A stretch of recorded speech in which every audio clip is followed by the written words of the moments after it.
Halo guys, saya Anggi Febrianti. Kali ini kita akan membahas topik dengan tema kepemimpinan. Nah, sebelum kita membahas lebih dalam lagi, kita perlu tahu bahwa kepemimpinan itu apa. Jadi, kepemimpinan itu adalah seorang pemimpin atau seorang individu yang bisa menentukan arah seseorang dan memotivasi seseorang agar bisa berkolaborasi dalam suatu organisasi yang dibentuk. Bukan hanya itu, seorang pemimpin juga harus mampu membuat keputusan yang strategis. Namun, menjadi seorang pemimpin tidak semudah itu karena akan ada banyak tantangan-tantangan. Salah satunya adalah perubahan teknologi, yang dimana kita sangat mengetahui dengan jelas bahwa perkembangan teknologi itu sangat cepat. Jadi, menjadi seorang pemimpin itu harus bisa beradaptasi dengan perubahan dan perkembangan teknologi yang dapat meningkatkan efisiensi dalam organisasi bisnis atau perusahaan. Dan tantangan selanjutnya adalah menjadi seorang pemimpin itu harus dapat memotivasi tim dengan gaya yang berbeda-beda. Apa itu gaya yang berbeda-beda? Bagaimana? Gaya berbeda-beda yang dimaksud adalah jika nih tim kita itu baru atau belum berpengalaman, maka seorang pemimpin bisa menggunakan gaya pemimpinan yang otoriter, yang dimana hal itu dapat membimbing dan memberikan arahan kepada tim.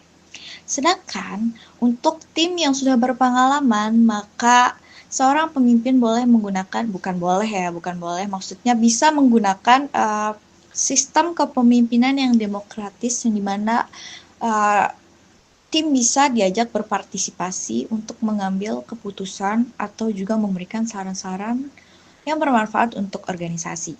Tantangan selanjutnya adalah seorang pemimpin harus dapat membuat keputusan yang tepat dan strategis. Dan juga tantangannya adalah seorang pemimpin itu harus siap untuk memiliki persaingan, memiliki pesaing yang dimana seorang pemimpin itu harus kompetitif dalam persaingan. Nah, menurut saya nih, ketika tantangan-tantangan tadi itu dapat dijalankan oleh seorang pemimpin, maka sudah dapat saya katakan bahwa seorang pemimpin itu berhasil. Membentuk dirinya menjadi seorang pemimpin itu berhasil dengan menjalankan berbagai tantangan tersebut. Seperti halnya seorang pemimpin harus tadi yang pertama adalah bagaimana caranya dia beradaptasi dengan perubahan dan tantangan baru, memotivasi timnya untuk beradaptasi atau bekerja dengan berbagai macam gaya kepemimpinan, dapat membuat keputusan dalam setiap masalah dengan strategis ya. Dan terakhir adalah seorang pemimpin itu dapat membangun hubungan yang baik dengan tim atau divisi-divisi lainnya. Karena jika kita sudah membangun hubungan dan chemistry dengan tim-tim tersebut, tim-tim kita dalam suatu organisasi, maka tentu halnya kinerja bekerja kita itu akan jauh lebih baik. Nah, tadi kita ada menyinggung kata otoriter dan demokratis. Jadi sebelum itu aku bakalan jelasin otoriter itu kayak apa. Jadi otoriter itu dimana seorang pemimpin itu menentukan keputusannya itu secara cepat dan juga cara kerjanya itu pemimpin itu layaknya benar-benar bos gitu, bos yang mengatur segalanya itu sendiri. Dan kekurangan dari gaya kepemimpinan otoriter ini adalah karyawan atau tim-tim itu merasa tidak dilibatkan karena keputusannya itu diambil pure dari keputusan pemimpin itu sendiri. Dan kelebihan dari kepemimpinan otoriter ini adalah pemimpin itu dapat secara cepat untuk menentukan keputusan. Jadi karena seorang pemimpin ini sudah terbiasa dengan bekerja sendiri tanpa harus menunda-nunda gitu meminta pendapat dari karyawan, maka seorang pemimpin itu dengan gaya kepemimpinan otoriter itu sangat cepat mengambil keputusan. Nah, selain gaya kepemimpinan otoriter, ada juga gaya kepemimpinan demokratis yang dimana seorang pemimpin itu ikut melibatkan karyawan atau timnya. Kelebihan dari gaya kepemimpinan ini seperti yang saya katakan, dia melibatkan karyawan. Jadi tim itu merasa dihargai atau dilibatkan oleh seorang pemimpin dalam menentukan keputusan dari organisasi bisnis.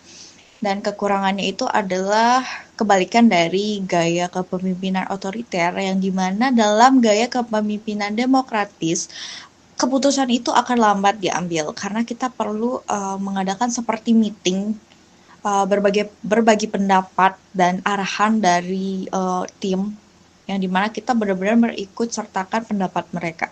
Selanjutnya adalah gaya kepemimpinan yang partisipatif. Tadi kita tidak ada menyinggungnya ya, tapi ini sedikit lebih mirip dengan gaya pemimpinan yang demokratis, yang dimana melibatkan tim dengan cara berkolaborasi, berbagai macam pendapat yang disatukan dan berkolaborasi sehingga membentuk keputusan. Kelebihannya itu adalah seorang tim itu dapat termotivasi dan juga merasa dilibatkan. Tidak jauh beda dengan demokratis. Biasanya nih, hal-hal itu dapat dilakukan oleh seorang laki-laki dan sangat jarang dilakukan oleh seorang perempuan.